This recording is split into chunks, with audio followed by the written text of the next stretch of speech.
kehadiran-Mu pada saat ini adalah surga bagi kami. Kami percaya bahwa Tuhan bersama dengan kami sesuai dengan firman-Mu. 2-3 orang berkumpul di dalam nama-Ku, Aku hadir di tengah-tengah-Mu. Dan pada saat ini Tuhan, kami telah mendengarkan kebenaran firman-Mu di pagi hari tadi. Dan saat ini kami telah memuji memuliakan nama-Mu lagi. Dan biarlah puji-pujian kami dan penyembahan kami menjadi dupa yang berbau harum di hadapan-Mu. Dan kembali kami mendengarkan firman-Mu, urapi kami semuanya. Kuduskan kami, sucikan kami. Roh Kudus yang memimpin kami. Tutup bungkus kami dengan kuasa darah-Mu Yesus. Segala kuasa-kuasa jahat, roh-roh jahat iblis setan yang ingin mencuri firman-Mu, kami sehati mengikatnya di dalam nama Yesus Kristus dan membakarnya dengan api Allah yang menghanguskan di dalam nama Yesus Kristus. Sesuai dengan Ibrani 12 ayat 29 tergenapi, Allah kami adalah api yang menghanguskan. Di dalam nama Yesus kami berdoa dan mengucap syukur. Haleluya. Amin. Silakan duduk. Tuhan memberkati semuanya. Renungan kepada kita yaitu dari Yohanes 5 ayat 19 sampai dengan 30. Yohanes 5 ayat 19 sampai dengan 30. Kita bergantian membacanya. Kesaksian Yesus tentang diri. Maka Yesus menjawab mereka, katanya, Aku berkata kepadamu, sesungguhnya anak tidak dapat mengerjakan sesuatu dari dirinya sendiri jikalau tidak ia melihat Bapa mengerjakannya. Sebab apa yang dikerjakan Bapa itu juga yang dikerjakan Anak.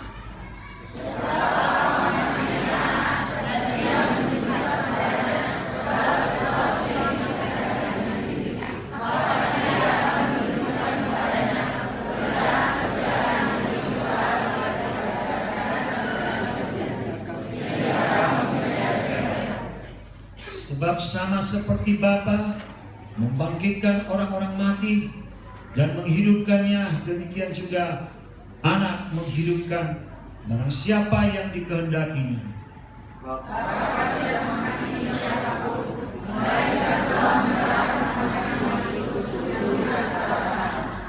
Supaya semua orang menghormati Anak sama seperti mereka menghormati Bapa.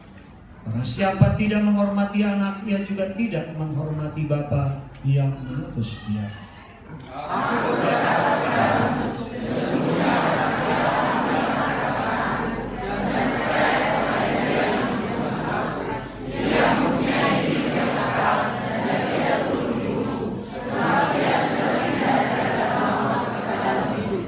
Aku berkata kepadamu, sesungguhnya saatnya akan tiba dan sudah tiba, bahwa orang-orang mati akan mendengar suara Anak Allah, dan mereka yang mendengarnya akan hidup.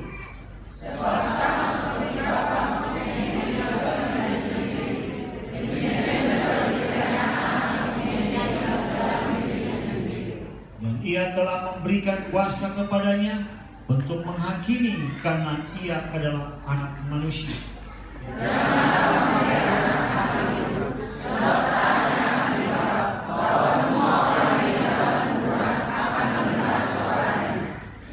Mereka yang telah berbuat baik akan keluar dan bangkit untuk hidup yang kekal.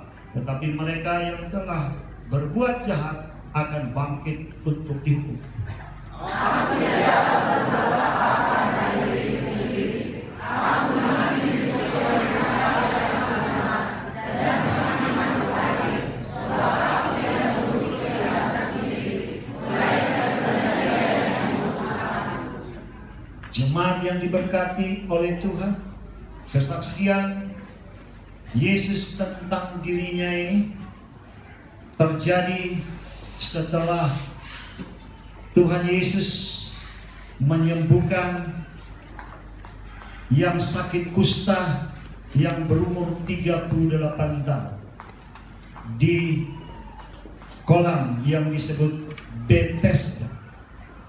Ketika dia melihat orang yang sakit lumpuh yang tidak bisa berjalan selama 38 tahun.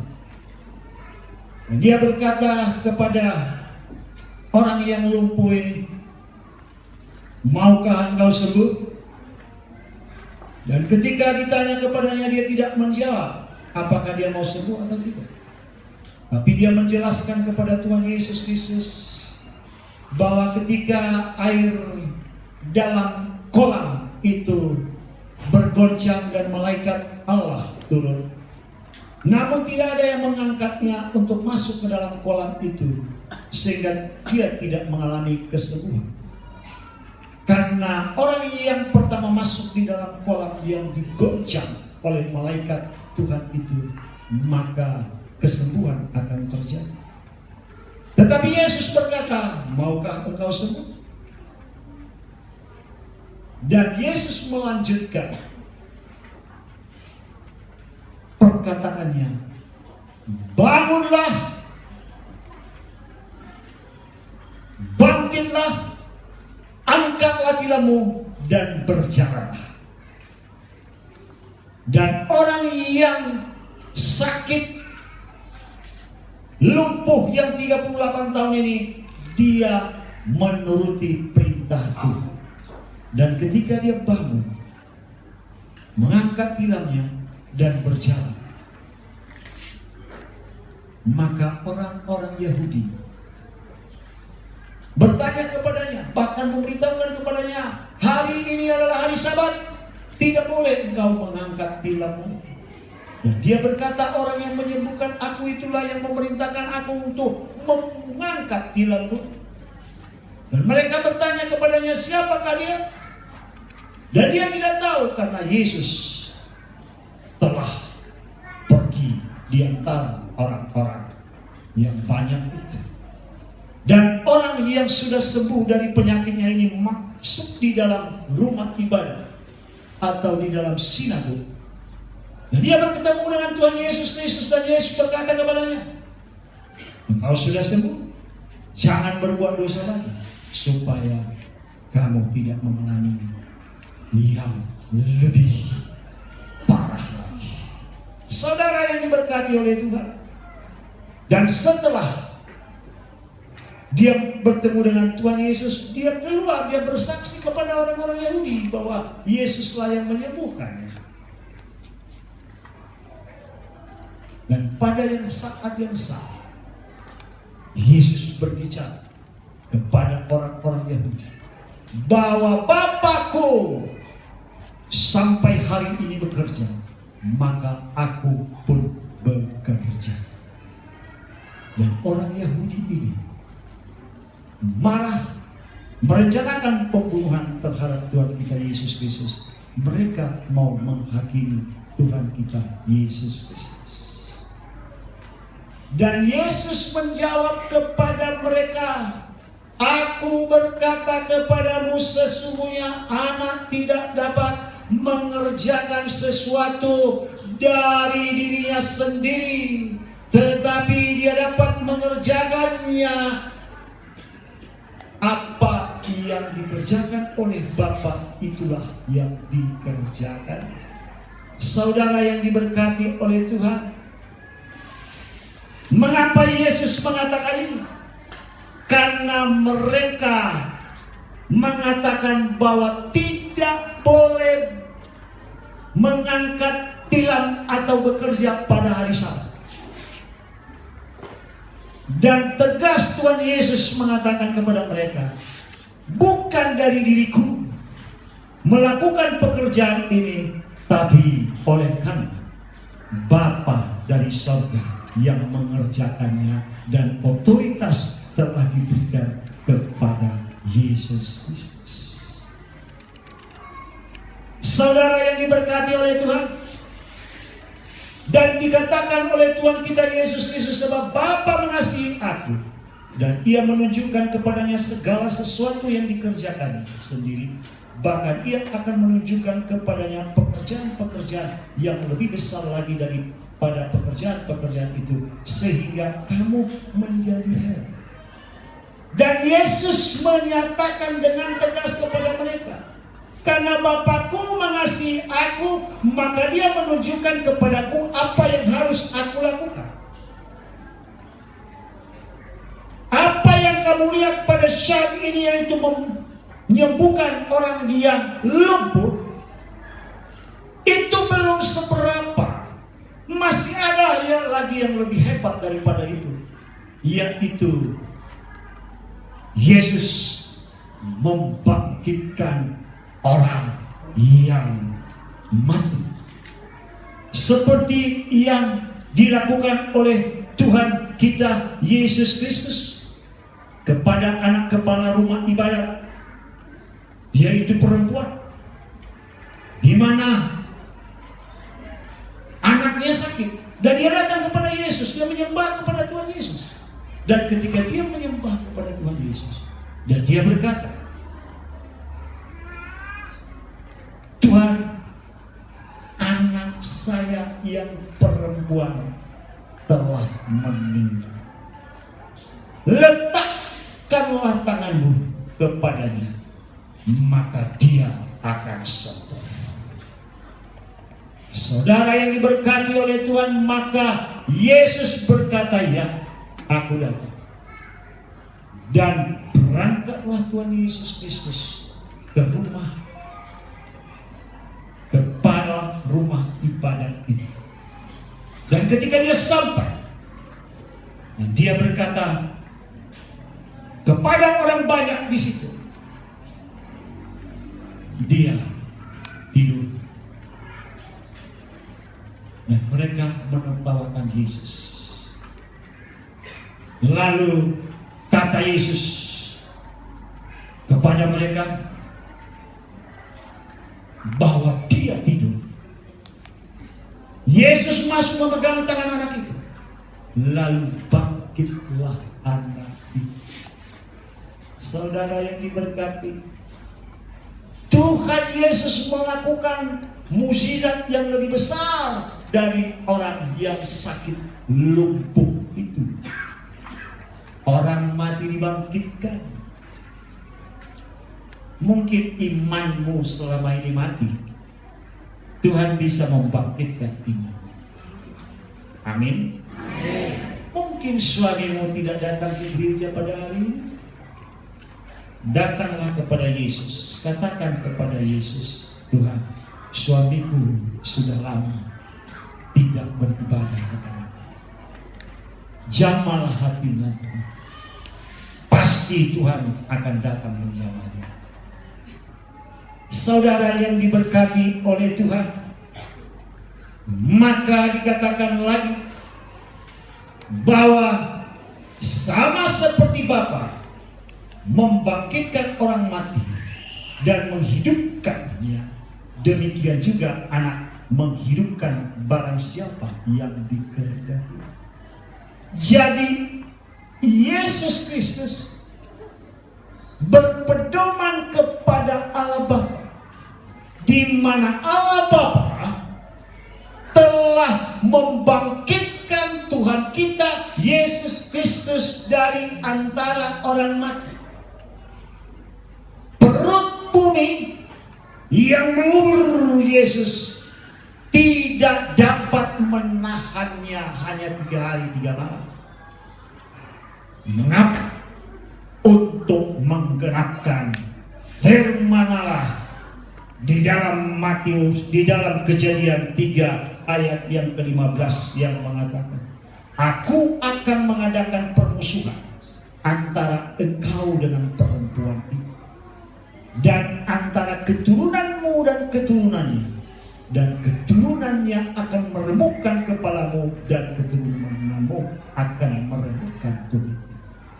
Jadi Tuhan Yesus Kristus menggenapi itu, yaitu meremukkan kepala setulang. Tuhan Yesus bangkit dari antara orang mati. Jadi Yesus dibangkitkan oleh Allah, dan Yesus membangkitkan orang-orang yang sesuai dengan kehendaknya dia bangkitkan. Bapa tidak menghakimi siapapun, melainkan telah menyerahkan penghakiman itu seluruhnya kepada Allah. Tuhan Yesus Kristus mengingatkan orang-orang Yahudi, hai orang-orang Yahudi, bahwa penghakiman itu yang melakukannya adalah saya, Yesus Kristus. Engkau adalah manusia biasa, engkau tidak berhak untuk menghakimi. Karena mereka sudah berencana untuk menghakimi Yesus Kristus dengan membunuh. Yaitu di waktu Yesus mau menyembuhkan orang yang sakit lumpuh itu. Ketika Yesus berkata, Bapakku sampai hari ini bekerja dan aku pun bekerja. Dan mereka merencanakan pembunuhan terhadap Tuhan Yesus Kristus. Itulah yang dikatakan mereka menghakimi. Jadi tidak ada urusanmu, tidak ada hakmu untuk menghakimi orang. Apalagi yang engkau hakimi Tuhan, yaitu Yesus Kristus. Haleluya. Supaya semua orang menghormati anak sama seperti mereka menghormati Bapa. Barang siapa tidak menghormati anak, dia juga tidak menghormati Bapa yang mengutus. Jadi Yesus terus mengingatkan kepada mereka, jikalau orang-orang Yahudi tidak menghormati anak, yaitu Yesus Kristus, apalagi Bapa di surga sudah pasti mereka tidak menghormatinya. Karena Allah Bapa, yaitu Yesus Kristus yang telah datang ke bumi ini. Karena Allah itu, Yesus itu satu. Dia datang ke bumi ini, Allah yang Maha Kuasa dalam wujud Yesus sebagai manusia. Saudara yang diberkati oleh Tuhan, maka kita harus hormat kepada Yesus Kristus. Harus hormat kepada Yesus Kristus. Karena dia adalah Allah kita. Karena dia adalah Tuhan kita. Kita menghargai. Di dalam nama Yesus ada kebangkitan. Amin. Di dalam nama Yesus ada kehidupan. Amin. Di dalam nama Yesus ada keselamatan. Amin. Di dalam nama Yesus itu melepaskan kita dari segala roh-roh jahat. Sesuai dengan Kolose 1 ayat yang ke-13. Jadi kalau saudara belum berlepas, sudah dibaptis tapi belum dilepaskan pada waktu itu, melepaskan dosa, pengakuan dosa, daftar di kantor, kita akan melayani saya.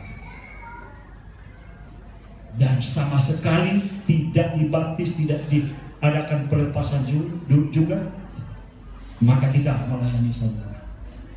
Hanya dikatakan oleh firman Tuhan, bertobat, beri dirimu dibaptis, dosamu diampuni, dan engkau menerima Roh Kudus. Saudara yang diberkati oleh Tuhan, enak kalau kita telah mengakui dosa kita di hadapan Tuhan. Berperkara kita kepada Tuhan sesuai dengan firman-Nya. Marilah kita berperkara. Sekalipun dosamu semerah kerdisi, Tuhan putihkan seputihnya salju.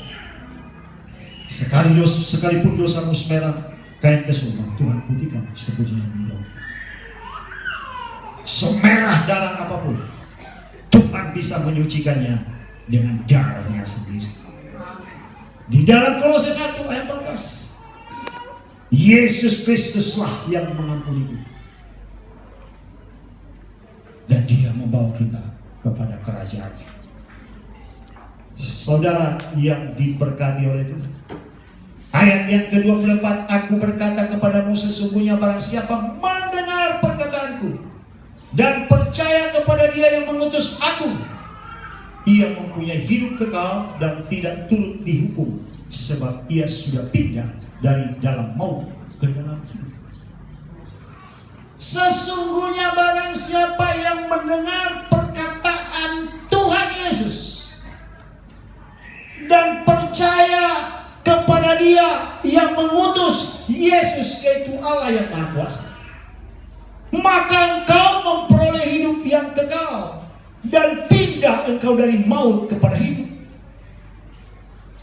Pindah dari maut kepada hidup artinya yang seharusnya orang tersebut masuk neraka, tidak masuk neraka, tetapi dibawa oleh Tuhan Yesus Kristus kepada keselamatan, yaitu surga.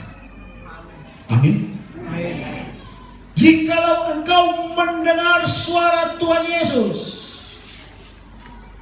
dengan berkata, jangan simpan akar pahit di dalam hidupmu, jangan simpan amarahmu, jangan dengki,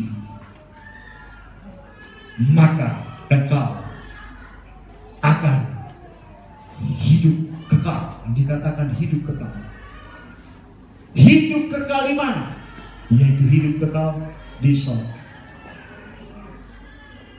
Saudara, kalau ada akar pahit sampai hari ini kepadamu, minta ampun kepada Tuhan. Minta ampun kepada Tuhan. Sekecil apapun dosa, jangan simpan. Sekecil apapun dosa membuat orang masuk neraka. Ada satu kesaksian hamba Tuhan yang telah dipanggil oleh Tuhan. Waktu itu dia dioperasi. Waktu dia dioperasi, kurang lebih 3 hari 3 malam dia siuman. Dia dalam keadaan tidak sadar. Dan dia, rohnya itu keluar dari dirinya sendiri. Dan dia melihat ada yang sedang dioperasi. Yang sedang dioperasi itu dia, rohnya keluar. Dan pada waktu itu ada malaikat yang jemput dia, yaitu malaikat yang gelap. Iblis, raja iblis yang menjemput. Dan dia merasa takut. Dia ini adalah hamba Tuhan. Hamba Tuhan di Full Gospel di Surabaya. Saudara, dia teriak, Yesus! Yesus tolong! Dan seketika itu dia dilindungi oleh Tuhan. Dan setelah itu rohnya kembali kepada tubuhnya, maka dia sembuh. 3 hari 3 malam dia tidak sadar, rohnya udah keluar dari dia. Dia tanya kepada Tuhan, Tuhan, saya sudah melayani di gereja, saya melayani di persekutuan doa para pengusaha-pengusaha. Saya sudah melakukan firman-Mu, saya sudah memberi yang terbaik buat-Mu, Tuhan. Tetapi mengapa Tuhan, yang menjemput aku yaitu malaikat gelap, yaitu iblis? Lalu Yesus berkata kepada-Nya, karena kamu mempunyai akar pahit, karena kamu sakit hati kepada saudaramu. Memang kamu baik di depannya, tapi di belakang kamu tidak. Saudara yang kekasih, bila Anda itu bertobat, bila suami Anda itu, katakan sama suamimu supaya jangan dia masuk neraka. Kalau istrimu itu, katakan sama istrimu. Kalau anakmu itu, katakan sama anakmu. Kalau mereka tidak ibadah pada hari ini, sekecil apapun dosa. Soal akar pahit ini kan gak kelihatan. Saudara yang diberkati oleh Tuhan, saya hanya mengingatkan sebagai hamba Tuhan, karena firman Tuhan berkata, Jikalau engkau melihat saudaramu berbuat dosa dan engkau tidak menasihati dia, kalau dia mati, maka diminta pertanggungjawaban kepada engkau. Tetapi kalau engkau telah menasihati dia, dia mati, maka tidak diminta lagi tanggung jawab kepada engkau. Jadi saya ingatkan di sini, katakan kepada suami, kepada istri, kepada anak-anak, kepada lain, kepada ito, kepada tulang, apalagi mau tulang rawon apa tulang kering, katakan kepada mereka, saudara yang diberkati oleh Tuhan, sebab tiada maaf bagi mereka, no excuse for the people who make a sin. Nggak ada maaf bagi mereka yang masih punya dosa. Saudara yang diberkati oleh Tuhan, hidup yang kekal dibawa dari maut kepada hidup, hidup yang kekal dibawa ke surga yang telah dijanjikan oleh Tuhan kita Yesus Kristus, yang mengatakan, setelah aku menyediakan tempat bagimu, maka aku akan kembali untuk menjemput engkau. Di mana aku berada, kamu berada. Kemana aku pergi, kau tahu jalan ke sana. Dan Yesus berkata, akulah jalan, kebenaran dan hidup. Tidak ada yang datang kepada Bapa kalau tidak melalui aku. Haleluya. Saudara yang kekasih, jangan simpan amarahmu. Karena firman Tuhan berkata, jangan simpan amarahmu sampai matahari terbenam, supaya engkau tidak berdosa. Aku berkata kepadamu, sesungguhnya saatnya akan tiba dan sudah tiba, bahwa orang-orang mati akan mendengar suara Anak Allah, dan mereka yang mendengarnya akan hidup. Luar biasa. Bukan hanya di sini, juga dikatakan di ayat yang ke-21. Orang mati yang mendengar suara Tuhan bangkit. Bagaimana seorang yang bernama Lazarus yang sudah 4 hari mati, Maria dan Marta datang kepada Yesus dan mereka berkata kepada Yesus bahwa saudara mereka sakit. Dan Yesus berkata, baik, aku ke sana. Sampai 4 hari Yesus datang, sudah meninggal, sudah dipanggil oleh Tuhan, sudah 4 hari. Dan maskullah hati Tuhan Yesus Kristus. Dan Yesus berkata kepada mereka yang ada di situ di depan Marta, supaya mereka mengangkat batu yang berada di depan kuburan Lazarus yang menutup kuburan itu. Karena kuburan di situ yaitu gua, dan batu besar diletakkan di situ untuk menutup kuburan itu. Ketika Yesus berkata, angkat batu itu, dan Marta berkata, Tuhan, sudah 4 hari dia meninggal, bau.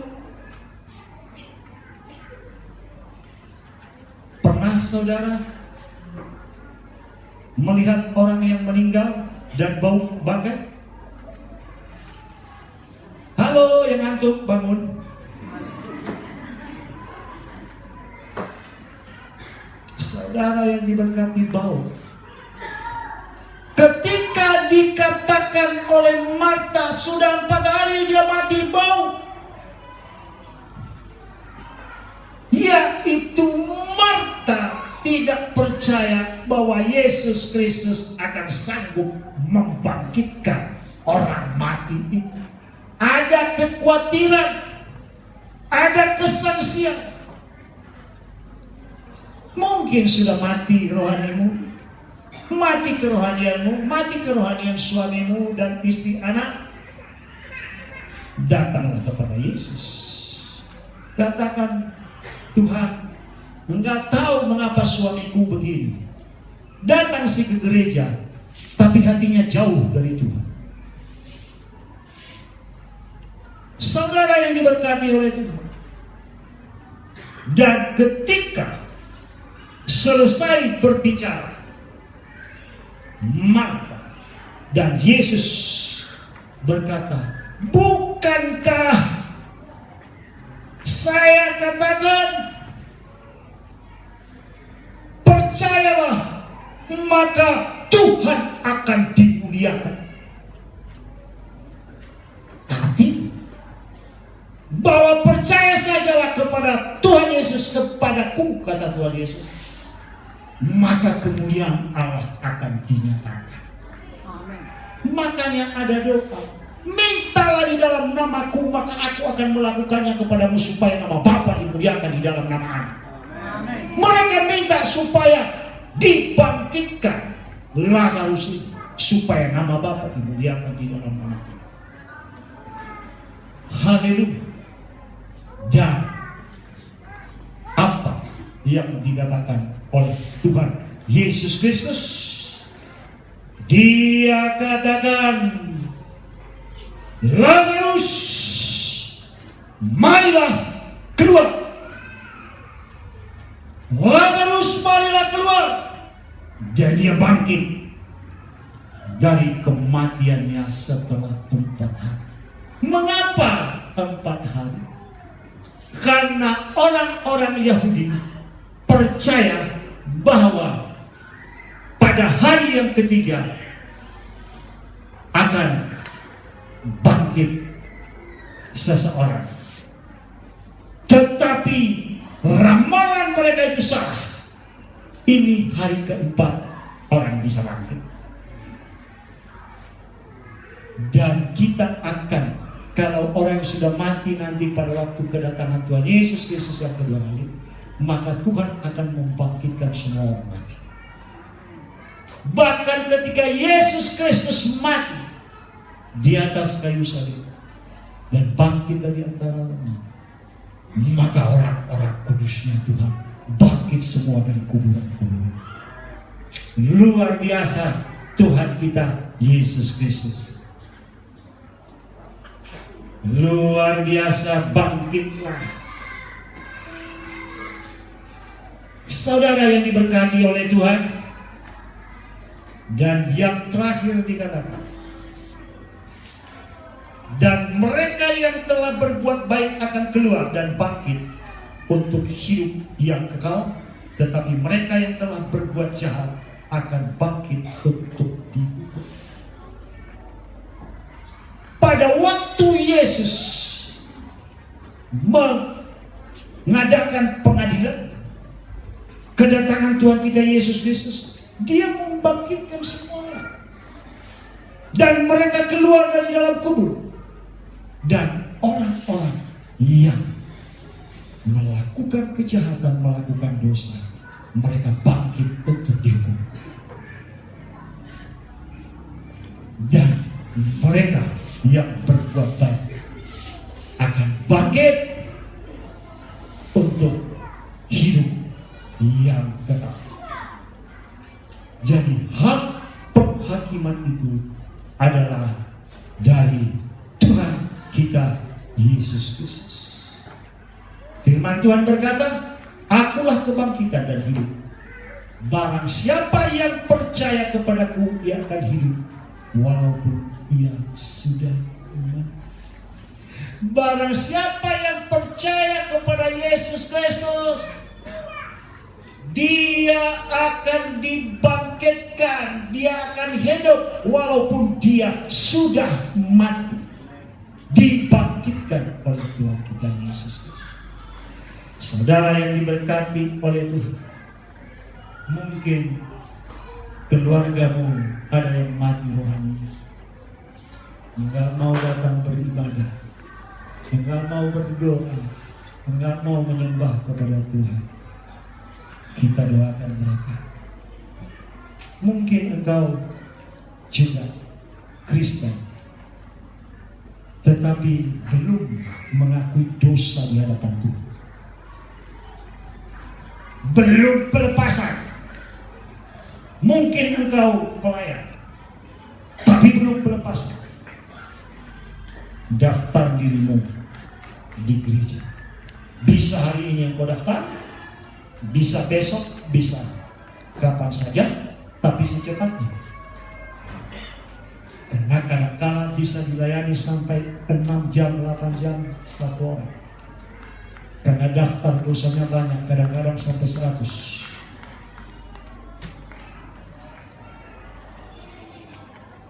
Dan itu dilayani oleh hamba Tuhan, dan itu tidak akan bocor.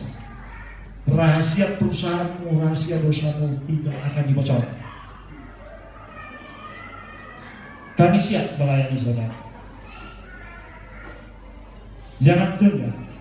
Siapa tahu Yesus datang lusa. Nggak sempat pelepasan. Mungkin engkau pacaran, kamu ramah terhadap pacarmu, rajin menjamah, itu dosa. Tahu rajin menjamah? Pegang sini, pegang sana.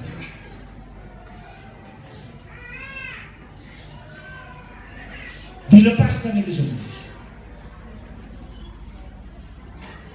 Masih merokok saudara, masih minum alkohol saudara, itu dosa. Antara lain, jangan membelanjakan uangmu dengan yang bukan dengan roti, tapi sudah sempat membelanjakan pagi itu minum tuak, minum brandy, minum alkohol, minta ampun kepada Tuhan. Karena ada ayatnya. Tidak tahukah kamu bahwa tubuhmu adalah bait Allah, bait kudus yang berasal dari Allah? Barang siapa membinasakan bait Allah, membinasakannya. Bait Allah adalah kudus dan bait Allah adalah kamu. Bait Allah adalah aku, bait Allah adalah kita semua. Amin. Amin. Sekecil apapun dosa, lawannya. Tunduklah kepada Allah, lawanlah iblis, dan iblis lari daripada Allah. Biar ini jadi ayat hafalan sama kita. 1, 2, 3. Tunduklah kepada Allah, lawanlah iblis, iblis lari daripadamu. Sekali lagi, tunduklah kepada Allah, lawanlah iblis, iblis lari daripadamu. Salam kiri kanan, mari kita lawan iblis lagi.